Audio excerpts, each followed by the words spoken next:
Նիկոլ Փաշինյանը ժամանել է Արաբական Միացյալ Էմիրությունների մայրաքաղաք Աբու Դաբի, մասնակցելու Զայեդ մարդկային եղբայրության մրցանակաբաշխությանը։ Ավելի վաղ հայտարարվել էր, որ Հայաստանի ու Ադրբեջանի ղեկավարներն արժանացել են Զայեդ մրցանակի։ Նրանց մրցանակը շնորհվել է Հայաստանի եւ Ադրբեջանի միջև խաղաղության, երկխոսության հարաբերությունների կարգավորման եւ հակամարտության դադարեցման համար։ Կողմերը ավելի վաղ հաստատել էին իրենց մասնակցությունը Աբու Դաբիում կայանալիք մրցանակաբաշխությանը։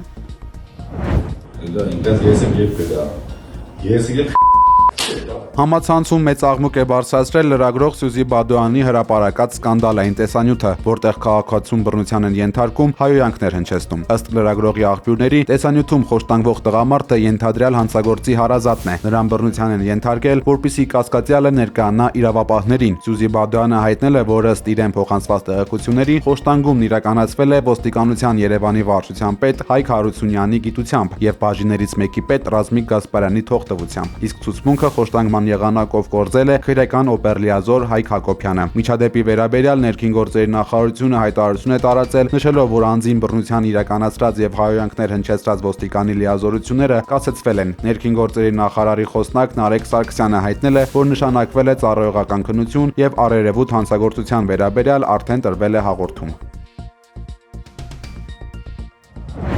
I am incarcerated today for a simple reason. Քրիստոնեական համերաշխության միջազգային կազմակերպության նախագահ Ջոն Էյբները տեղեկացրել է, որ հանդիպել է Մայրաթոռում ամենայն հայոց կաթողիկոսին ու ընդգծել, որ վեհափառն ամուր, հաստատուն ու վճռականությամբ լի կանգնած է պաշտպանելու իր ազգին, հոտը եւ կատարելու իր պարտականությունները։ Ջոն Էյբները նաեւ հայտնել է, որ այսօր առավոտյան պատվիրակությունը կարողացել է բանտում տեսակցել Բագրատ Սրբազանին, որը միջազգային կազմակերպության ներկայացուցիչներին է փոխանցել երկու նամակ, դրանցից մեկն ուղղված է Վաշինգտոնում ընթացող միջազգային կրոնական ազատության վերաժողովին, իսկ մյուսը ԱՄՆ փոխնախագահ Ջեյդի Վենսին, որը շուտով այցելելու է Հայաստան եւ Ադրբեջան։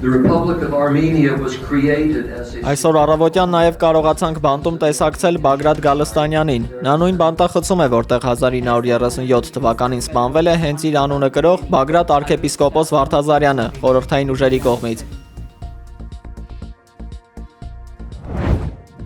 Ազգային բարերար Սամվել Կարապետյանը, որը գտնվում է տնային կալանքի տակ, առողջական խնդիրների պատճառով այցելել է բժշկական հաստատություն։ Ինչպես հայտնել է նրա պաշտպան Արմեն Ֆերոյանը, բարերարը շարունակում է կորոնավիրուսային վարակի եւ թոքաբորբի հետևանքների դեմ ուղղված վերականգնողական բուժումը։ Ներկայումս նա անցնում է անհրաժեշտ թերապևտիկ կուրս եւ գտնվում է ակտիվ ապակինման փուլում։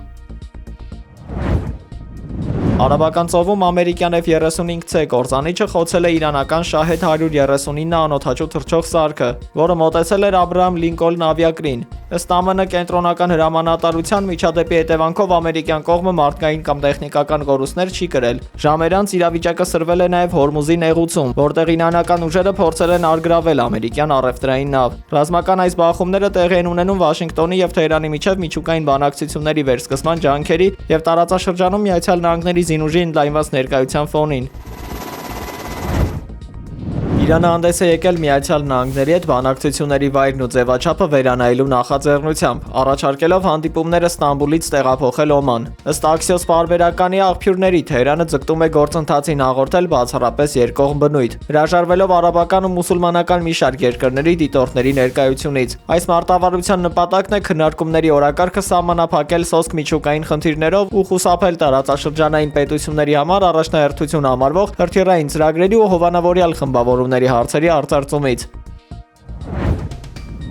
Լիբիայի նախկին առաջնորդ Մուամար Քադաֆիի որդին Սեյֆ ալ-Իսլամ Քադաֆին սպանվել է Լիբիայում։ Լիբիայի լրատվական գործակալության հաղորդմամբ 53-ամյա Սեյֆի մահվան մասին լուրերը հաստատել է նրա քաղաքական թիմի ղեկավարը։ Կրտսեր Քադաֆիի սպանության վերաբերյալ տարբեր փաստեր են պտտվում։ Նրա փաստաբանը հայտնել է, որ 4 հոգուց բաղկացած հրամանատարական խումբը հարձակում է իրականացրել Սեյֆի Զինտան քաղաքում գտնվող տան վրա ու մահափորձ իրականացրել։ Թե ով է հարձակման հեղինակը, սակայն դեռևս հայտնի չէ։ Միևնույն ժամանակ Սեյֆ Քադաֆիի քույրը հայտնել է, որ նա մահացել է Լիբիայի եւ Ալժիրի սահմանի մոտ։ Սեյֆ ալ-Իսլամ Քադաֆին գերի է ընկել եւ բանտարկվել Զինտանում 2011 թվականին, Տրիպոլին ընդդիմության ուժերի գրավումից հետո։ 2017 թվականի համաներմամբ ազատ է արձակվել եւ մինչ օրս բնակվում էր Զինտանում։